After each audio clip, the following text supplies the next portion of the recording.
అర్చనా, మీ అత్తయ్య గారు వచ్చారు, రామ్మా. ఆవిడ ముందు నీ ఇష్టానికి నువ్వేదితో మాట్లాడొద్దు. కామ్గా చెప్పింది విను. మీ అత్తయ్య గారు నీకు మంచి బహుమానం ఇవ్వాలని వచ్చారు. నీకు నా చేతుల మీదుగా ఈ హారం వేద్దామని వచ్చాను. అలాంటి రాళ్ల హారం వేసుకుంటే నా అత్తింటి వాళ్లల్లో పెద్ద ప్రాణానికి ప్రమాదమని చెప్పారు. ఈ అమ్మాయి ఎవరు? మా నాన్నగారికి 2 భార్యలండి. నేను 2వ భార్య కూతురు.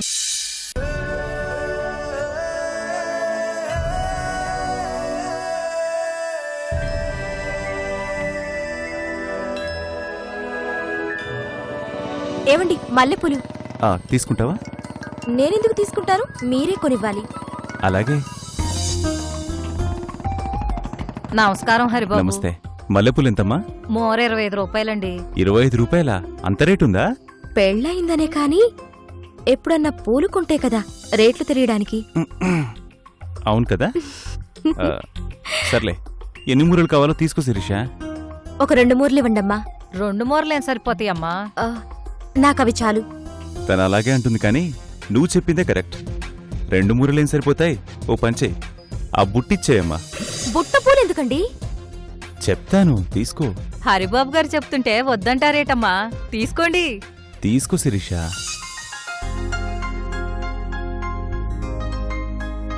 ఇచ్చే. మీ దగ్గర డబ్బులేటి బాబు? నీకేం ఊరికే రావుగా. పూలు పళ్ళు బహుమతిగా ఇవ్వాలి కానీ ఉచితంగా తీసుకోకూడదు. శిరీష ఇచ్చే. శిరీష ఎక్కు.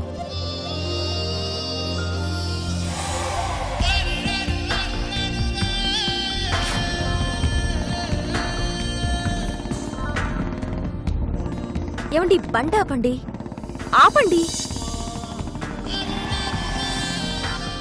ఈ బుట్ట ఎవరన్నా చూస్తే కొని తీసుకెళ్తున్నా అనుకోరు, అమ్ముకోవడానికి తీసుకెళ్తున్నా అనుకుంటారు. మనిషికి మల్లెపూలకి ఉన్న అనుబంధం గురించి తెలియని వాళ్ళెవరైనా అలాగే అనుకుంటారు శిరీష. మీకు తెలిసినా ఆ అనుబంధమేంటో? ఆ అనుబంధం గురించి పెళ్ళై ఎన్ని రోజులైనా మనకీ తెలియదు కాబట్టి ఈ రాత్రికే తెలుసుకుందాం. ఏం తెలుసుకుందా? ఈ మల్లెపూలు చెడలోనే కాకుండా మంచం మీద కూడా చల్లితే మన బంధానికి బలాన్నిస్తూ తన అనుబంధాన్ని ఈ పూలే చెబుతాయి. ఈ సిగ్గు ఇప్పుడు కాదు, రాత్రికి పాల గ్లాస్తో వస్తావు కదా, అప్పుడు పడాలి. సర్లే పదండి.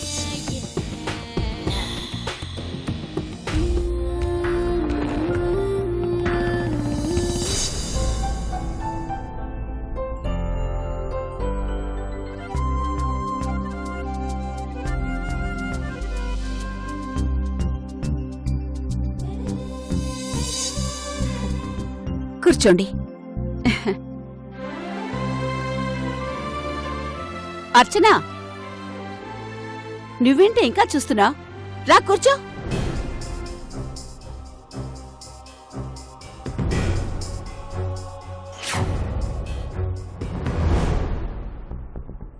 అదేంటమ్మా అక్కడ కూర్చుంటున్నావు? నా కోడలు నా పక్కన కూర్చుంటే బావుంటుంది. దా, ఇలా వచ్చి కూర్చో. రామ్మా.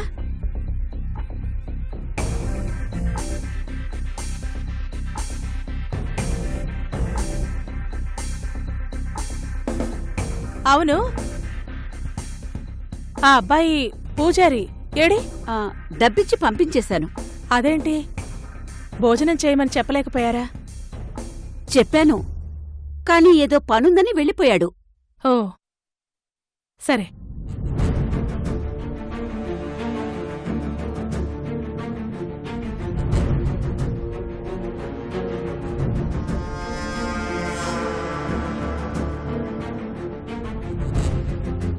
ఏంటమ్మా ఇక్కడే ఉన్నావ్? రా భోంచేద్దు గాని. వద్దమ్మా, ఆవిడికి పెట్టు. ఇంట్లో కూర్చుని భోంచేసి చాలా రోజులైంది. సమయానికి మీ అన్నయ్య కూడా లేడు. కొంచెం తినేసి వెళ్దుగాని రమ్మా. వద్దమ్మా. పదమ్మా, రా రా. వద్దు. కూర్చో, కూర్చోమ్మా.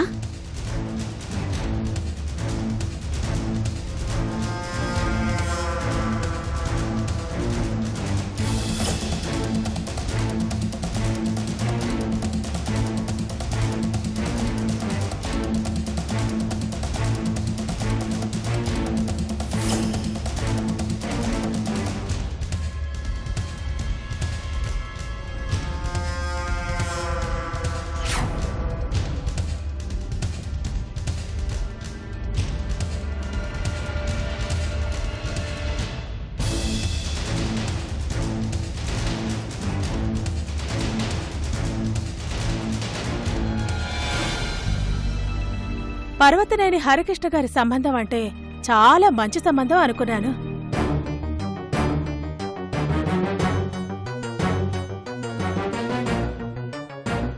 కానీ ఈశ్వరా, ఇలాంటి మచ్చుందని తెలిసాక మనసంతా అదోలా ఉంది.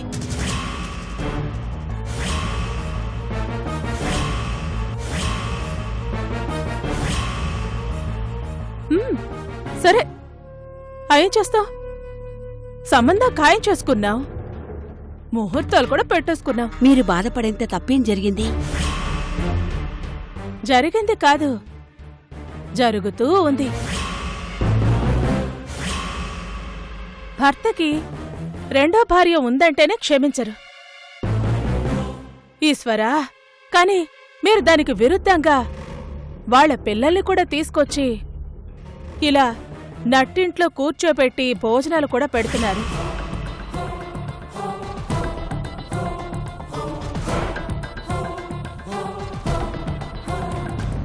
నాకు నా పిల్లలొకటి, వాళ్ళొకటి కాదు, అందరూ సమానమే. అదేనండి, ఎలా సమానమవుతారు?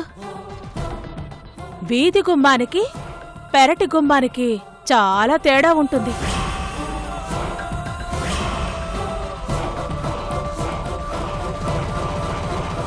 మీ అబ్బాయికి అర్థమైనంత మీకు అర్థం కాకపోతే ఎలా?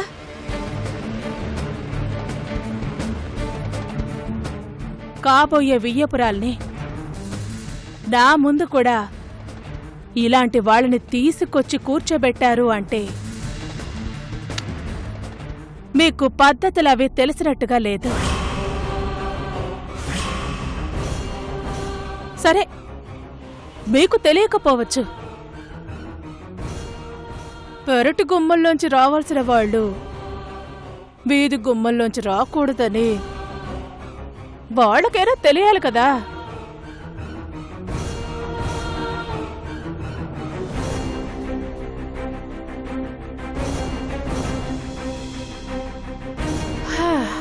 వాళ్ళకి మాత్రం ఎలా తెలుస్తుందిలేండి.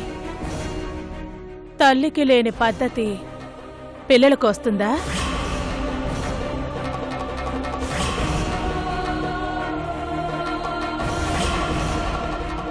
మరీ ఇంత పద్ధతి లేని కుటుంబం అని తెలుసుంటే అప్పుడే ఈశ్వరా, నా నిర్ణయం మార్చుకునుండేదాన్ని.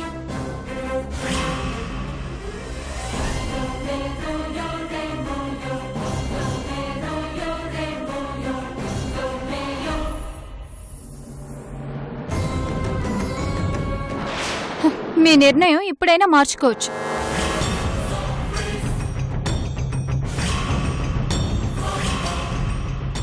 నేనంటుంది నీ గురించి కాదమ్మా, తన గురించి.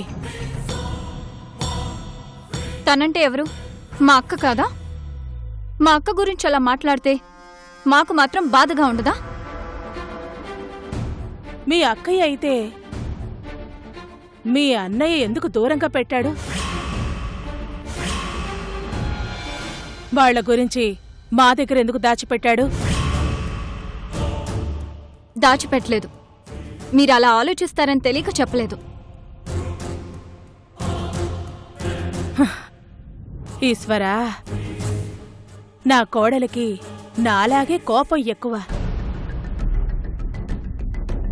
కాని నేను మాట్లాడుతుంది మన గౌరవం గురించి.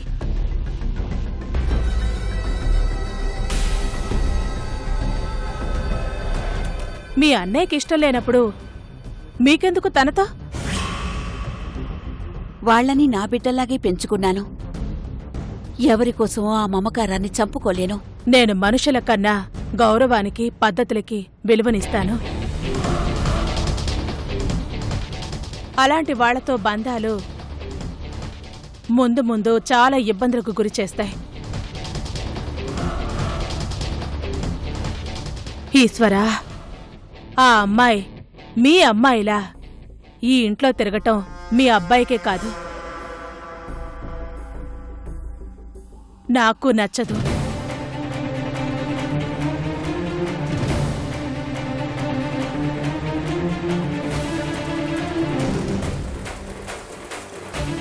అదేంటండి భోంచేయండి.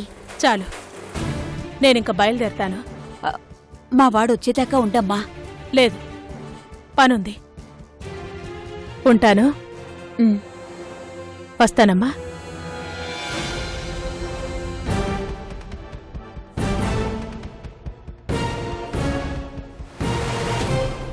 అదేంటమ్మా ఆ మిష్టానికి అలా మాట్లాడుతుంటే కామ్గా ఉంటావే? నువ్వా ఇంటికి కాపురానికి వెళ్ళాలి కదమ్మా. అబ్బాయి తల్లి కాబట్టి మనమే కాస్త తగ్గాలి.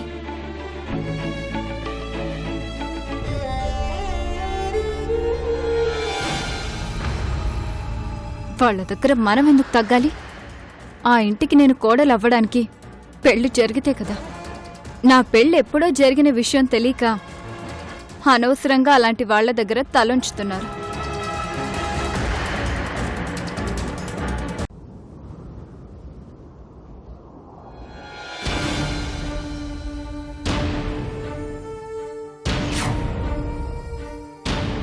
ఆ తర్వాత అతని జీవితంలోకి ఎవరొచ్చినా భార్య అనరు, ఇంకో మాట అంటారు.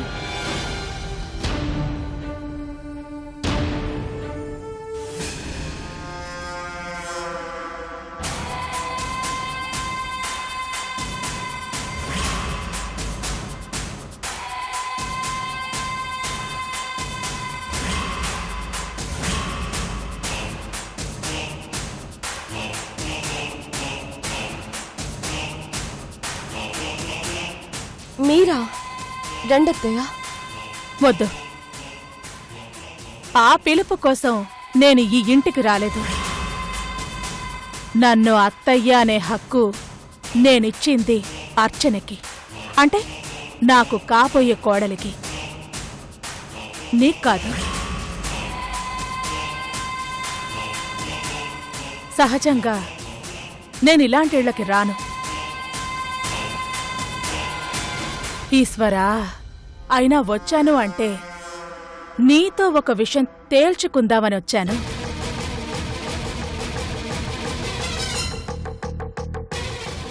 హరి కరెక్ట్గానే ఉన్నాడు, మీరే కరెక్ట్గా లేరు.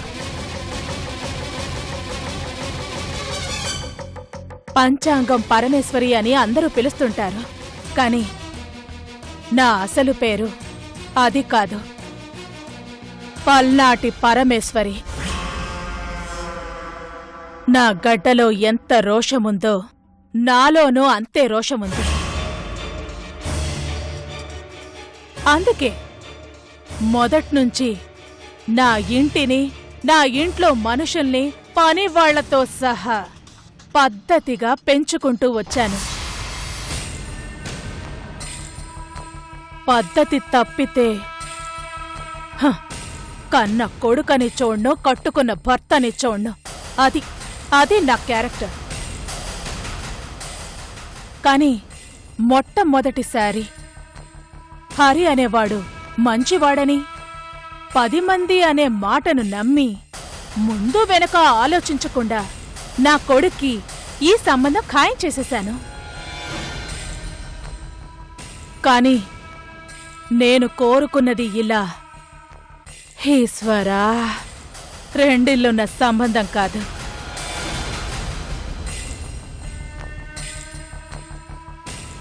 నా ఇంటికి కోడలుగా వస్తుంది అంటే నా కోడల్ని కాని ఆ ఇంట్లో ఎవర్నీ కూడా వేలెత్తి చూపించేలాగా ఉండకూడదు. అలాంటి ఇంటి నుంచి నా ఇంటి కోడలు రావాలని మొదట్నుంచి అనుకున్నాను. కాని హరి మీద నాకున్న నమ్మకం వల్ల నా అంచనా తప్పింది.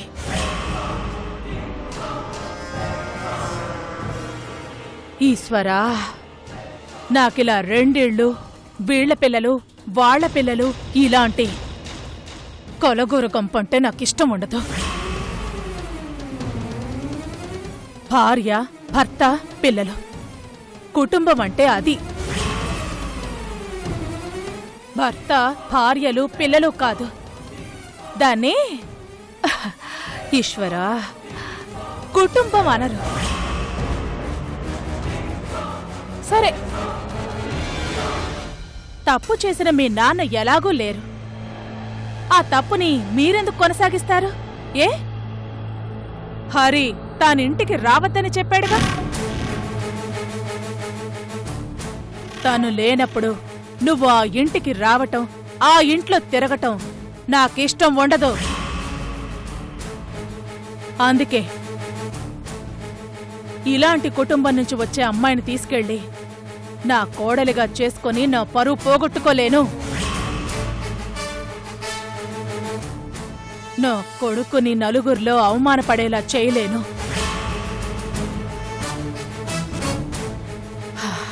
ఈశ్వరా, పరమేశ్వరి అంటే నిప్పు. ఆ నిప్పులో నేను తగలబడేదాకా కూడా నిప్పులాగే బతకాలి. బతుకుతాను. అందుకే జరిగిందేదో జరిగిపోయింది. ఈ పెళ్లి క్యాన్సిల్ చేద్దామని నిర్ణయించుకున్నాను.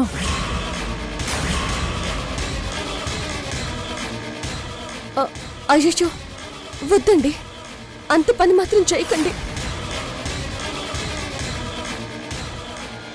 మా చెల్లెలి పెళ్లి మంచి సంబంధం కుదిరిందని చెప్పి మా అన్నయ్య ఈ పెళ్లిని ఎంతో ఘనంగా చేయాలని చూస్తున్నాడు. పత్రికలు కొట్టించాడు, 10 మందికి చెప్పేశాడు. ఇప్పుడు మీరు పెళ్లిని క్యాన్సిల్ చేశారంటే మా అన్నయ్య తట్టుకోలేడండి. నలుగురిలో తలెత్తుకుని తిరగలేడు. ప్లీజ్.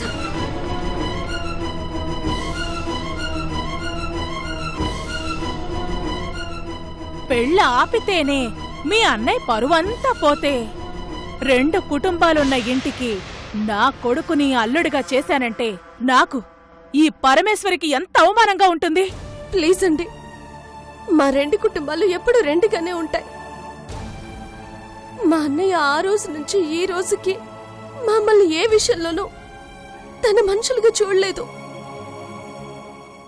నేనే మా అమ్మ మీద ప్రేమని, మా అన్నయ్య మీద ప్రేమని చంపుకోలేక మా అన్నయ్య వద్దన్నా వెళ్తూ ఉంటాను. ఇందులో వాళ్ళ తప్పేమీ లేదు. ఇంటికొచ్చిన కూతుర్ని కాదనలేక ఇంట్లోకి రానిస్తుంది.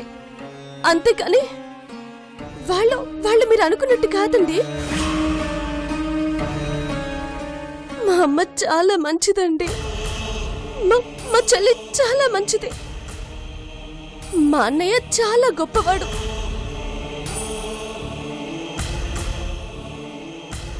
ఏ మనిషి అయినా మా మనిషి అనడం చూసుంటారు, మంచివాడు అనడం చూసుంటారు, మహానుభావుడు అనడం చూసుంటారు. కానీ మా అన్నయ్యని ఈ ఊరు మొత్తం దేవుడని అంటుందండి. అంత మంచివాడు మా అన్నయ్య. అలాంటి మా అన్నయ్యకి నా వల్ల అవమానం జరగకూడదు. నా వల్ల నా చెల్లెలి పెళ్లి ఆగిపోకూడదు. ఆపాలని నిర్ణయించుకున్న తర్వాత ఈ పరమేశ్వరి వెనకడుగు వేయదు.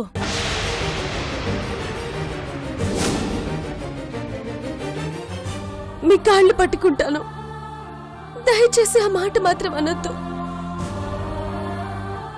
నా వల్ల మా అన్నయ్యకి మంచి జరగకపోయినా పర్వాలేదు, చెడు మాత్రం జరగకూడదు. నా వల్ల ఈ పెళ్లి ఆగకూడదు. మీకు కావాల్సిందేంటి? నేను ఆ ఇంటికి రాకూడదు, నేను అక్కడ కనిపించకూడదు, అంతే కదా? కనిపించకూడదు కాదు, నిజంగా నువ్వు మీ అన్న పరువుని, ఆ ఇంటి మంచిని కోరుకునేదానివే అయితే పెళ్లి పనుల్లో కాని, ఆ ఇంటి వైపు కాని, నా కాబోయే కోడల వైపు కాని కన్నెత్తి కూడా చూడకూడదు. నిన్నెప్పుడూ ఆ ఇంటి దగ్గర చూడకూడదు. ఈశ్వరా, ఆ ఇంటికి నీకు సంబంధం ఉందన్న విషయం నువ్వు మర్చిపోతే మీ నాన్నకి 2 ఇళ్ళు ఉన్న విషయాన్ని నేను మర్చిపోతాను.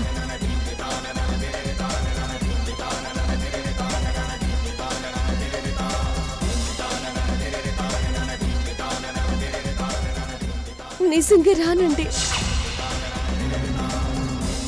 ఇంకా ఇంటి వైపు రాను, పెళ్లి పనుల్లో కనిపించను. నా ఇల్లు అనే విషయాన్ని నేను మర్చిపోతాను.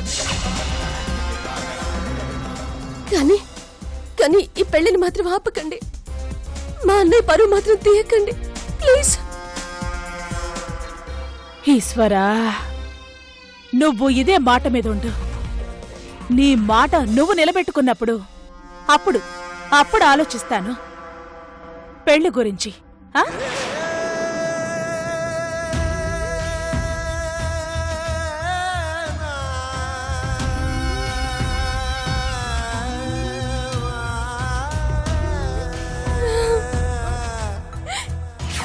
అవునన్నా, ఆ బుట్టేంటి?